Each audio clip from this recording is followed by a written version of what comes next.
किसानों का अगला प्लान तैयार।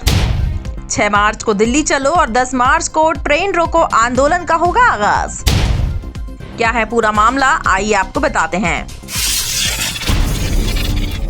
किसानों ने अपने दिल्ली चलो मार्च के लिए नया शेड्यूल जारी कर दिया है। किसान नेताओं ने देश भर के किसानों से 6 मार्च को दिल्ली पहुंचने की अपील की है। किसान नेताओं ने 10 मार्च को ट्रेन रोको आंदोलन का भी ऐलान किया है। साथ ही कहा कि सीमाओं पर किसानों की संख्या और बढ़ाई जाएगी। किसान नेता सरवन सिंह पंढेर और जगजीत सिंह डल्लेवाल ने रविवार को देश भर के किसानों से विरोध प्रदर्शन के लिए 6 मार्च को दिल्ली पहुंचने की अपील की। उन्होंने आंदोलन के समर्थन में 10 मार्च को 4 घंटे के लिए देश भर में रेल रोको आंदोलन का आह्वान भी किया। किसान नेताओं ने इस बात पर जोर दिया कि मौजूदा विरोध स्थलों पर किसानों का आंदोलन तेज किया जाएगा और तब तक जारी रहेगा जब तक सरकार उनकी मांगे पूरी नहीं करती है। किसान मोर्चा सरकार पर दबाव बनाने के लिए किसानों के दिल्ली चलो मार्च का नेतृत्व कर रहे हैं, जिसमें उनकी एमएसपी की मांग सबसे अहम है। आपको बता दें कि किसान संगठनों ने तय किया है कि पंजाब और हरियाणा के किसान शंभू और खनौरी प्रदर्शन स्थल पर आंदोलन करते रहेंगे। इस बीच यूनियनों ने अन्य राज्यों के किसानों और मजदूरों को 6 मार्च को राष्ट्रीय राजधानी में विरोध प्रदर्शन के लिए दिल्ली पहुंचने की अपील की है।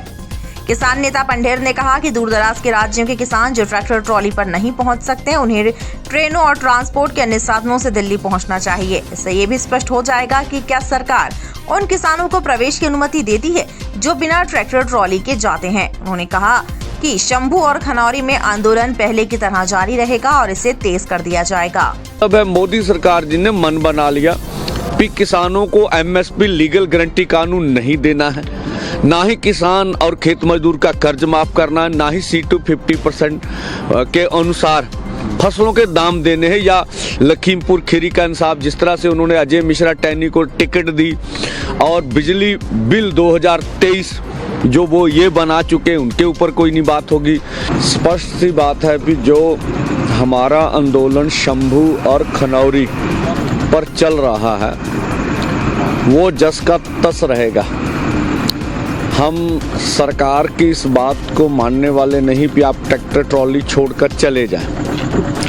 ये तो बात ऐसी होगी कि कभी भी किसान जो है ट्रैक्टर ट्रॉलियों के साथ दिल्ली अपनी राजधानी में नहीं जा सकते।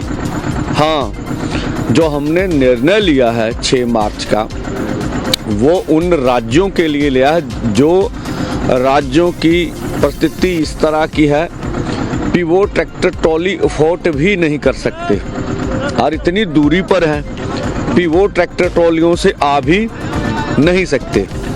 तो जो केंद्र दुनिया को, देश को, न्यायपालिका के सामने अपना पक्ष रख रही है, जिस तरह का परसेप्शन ट्रैक्टर के बारे में, इन्होंने ट्रैक्टर मॉडिफाइड कर लिया है, इनके ट्रैक्टर उनको टैंक की तरह नजर आ रहे हैं। तो ये बात को स्पष्ट करने के लिए दुनिया में भी इन्होंने, केंद्र ने निर्णय ले रखा है कि राजधानी में कहीं पर किसी किसान को नहीं आने देने। ये पहले भी स्पष्ट हो चुका। चलो पंजाब हरियाणा के किसान ट्रैक्टर ट्रॉलियों पर होंगे, लेकिन जो बिहार से टिकटें लेकर किसान आ रहे थे उनको क्यों गिरफ्तार किया दिल्ली में? महाराष्ट्र के किसानों को क्यों गिरफ्तार किया गया? यहाँ से कर्नाटका के किसान, एक जो बड़े लीडर की घरवाली थी, जिस तरह से उसको रेल से खींचा गया, उसका सर फोड़ा गया, ये भी दुनिया के सामने था। तो हमें मालूम है। तो उन राज्यों से अब उन राज्यों की अपना निर्णय होगा। वो ट्रैक्टर ट्रॉली तो लेंगे नहीं, उनकी हैसियत ही नहीं है। वो रेलगाड़ी से, पैदल चले, कोई बस का प्रोग्राम करे, जो भी उनका निर्णय होगा। पंजाब हरियाणा को छोड़कर, ये मीडिया ध्यान से दे, जो हमारा मोर्चा चला ये यहीं पर रहेगा। यहाँ से कोई भी ट्रैक्टर ट्रॉली को छोड़ के आगे नहीं बढ़ेगा, ये स्पष्ट है। यहाँ जस का तस रहेगा, क्योंकि हम अपनी बात पर खड़े हैं। हमने तो ये निर्णय लिया है कि जिस तरह से मोदी सरकार डिक्टेट कर रही है, जिस तरह से हमारे निहत्थे लोगों के ऊपर बुलेट चलाई जा रही है, तो उस बुलेट के रिस्क के ऊपर हम आगे नहीं बढ़ेंगे और तब तक यहाँ बैठेंगे जब तक केंद्र या ये रास्ते खोल नहीं देता। खैर, ये तो किसानों की इस वक्त की आगे की रणनीति है। इस रणनीति पर सरकार क्या एक्शन लेती है, लेकिन इस पूरे मामले पर आपकी क्या राय है, हमें कमेंट सेक्शन में जरूर बताएं।